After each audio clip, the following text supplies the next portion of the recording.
Alright, what is going on everybody? It's John or Genealogy 101 here, and today I am back with something, talking about my history. I'm going to talk about my history on YouTube, going to talk about my history and mainly how I got started, which is trick shotting, MW2 trick shotting in particular, and yeah, we're just going to get right into it. You know, I've had this idea for a while about talking about my history, and, you know, I wish I could find more of my episodes, but it is what it is. I wish I could find more of my clips too, but there's so many more clips out there on community channels than I have episodes, but like I said, it is what it is. I'll try to put as many links in the description as I can, either 2 episodes or single clips uploaded to those community channels. So how I got into sniping, I would say that my freshman year, my friend Gage introduced me to quickscoping. You know, I realized shortly after that I was pretty good at it. I fell in love with it, and just the people that you meet, you know, through that type of community, through that sniping community. I love the people. It started only as 1v1s, then I started going into public matches, trying to test my skills into those public matches against other players, and,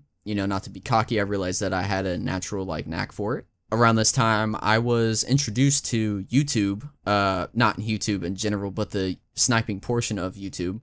I was introduced to it primarily FaZe Clan, early 2011. I was introduced to them. From there, I discovered many more, but the big 3 at the time was FaZe, Dare, and TSU, which I eventually joined, but we will get into that in a minute.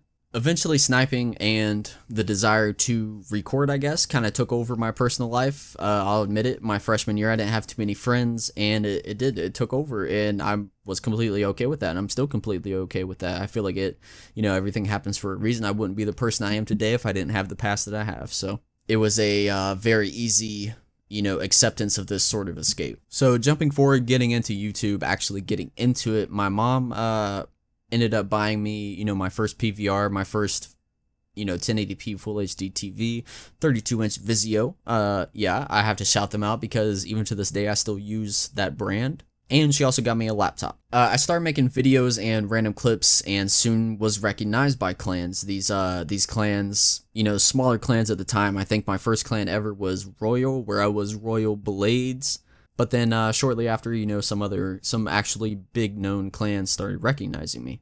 Fast forward a couple clans, and we get into where I got into High Global. At the time, I had joined them when they had just started out. And, you know, I had left over some different things, left for another clan, I would admit, and they eventually rose to about 80k, but their views were not there. Like, they didn't think that the activity on the channel matched the amount of subs that they had, which was very true.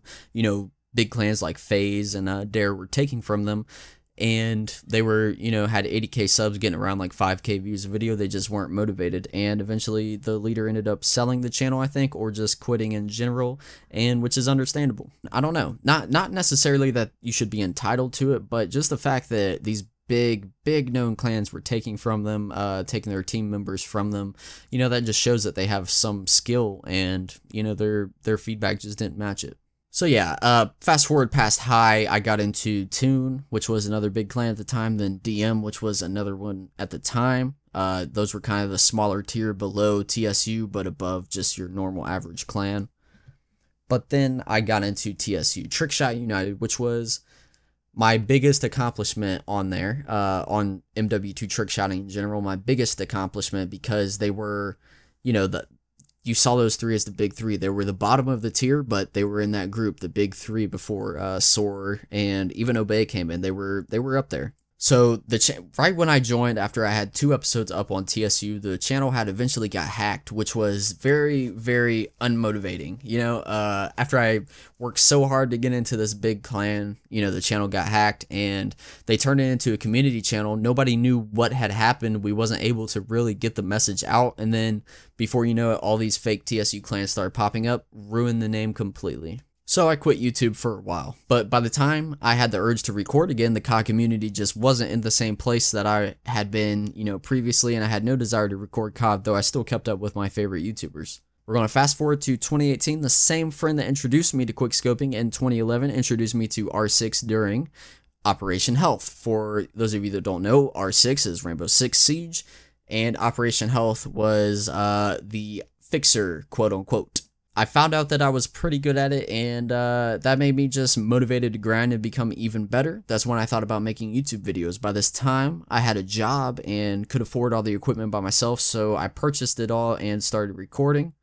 You know, before that, my mom had to buy me everything else, but now I was able to provide it for myself, which was, you know, great. I can say that everything that I have now is because of my own hard work.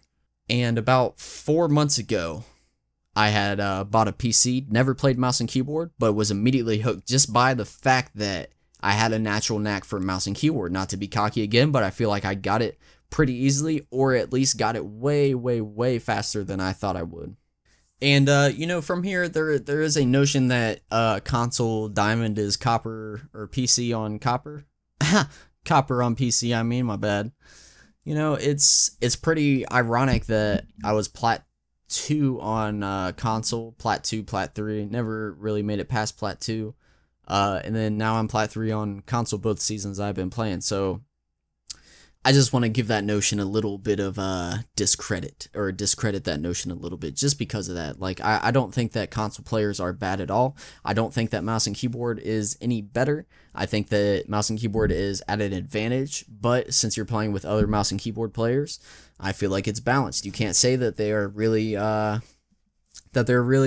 one's overpowering the other. Obviously, mouse and keyboard is a lot easier. Sticks are a little bit harder to use, but the people on PC, I feel like, are just, I don't want to say naturally better, but with that speed, they are a little bit better compared to console players. But if you were to have them hop on console and play against console players themselves, it would be a little bit different. You can't compare something that is way easier, which is mouse and keyboard. Once you get the hang of it, at least, you can't compare that to something, you know, that is way harder. But when you're playing it mouse and keyboard against mouse and keyboard, that's when you can compare them. You can't compare mouse and keyboard to controller, because that is a big advantage. But yeah, that's really all that I wanted to talk about today. I wanted to do a quick little video about my history on YouTube and about how I got started into this. Just think, back in 2011, this was almost 8 years ago that I had got into YouTube, and, you know, through the ups and downs and breaks that I had, I'm still back at it, and, you know, I'm really motivated to keep on pushing. The state that I'm in now is just a state of pure motivation, and I just really want to execute on my dreams and really want to provide people with that same encouragement to go and execute on their dreams as well. You're going to run out of time. Trust me, you are going to run out of time to do what you want, so you need to do it right now. Do not care what anybody else thinks. All that matters is your happiness.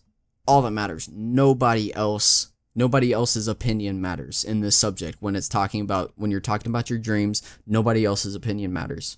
But yeah, hopefully that wasn't too boring for you guys. I just wanted to give you a little brief history of my YouTube experience. And if you like the video, please remember to like, comment, and subscribe. Comment on what you think I can do better. Constructive criticism is always accepted. Or if you just want to say hi, drop a comment and say hi, and I'm always down for conversation. Subscribe and turn those post notifications on so you never miss a beat. And yeah, that'll be it, everybody. Until next time, peace, guys.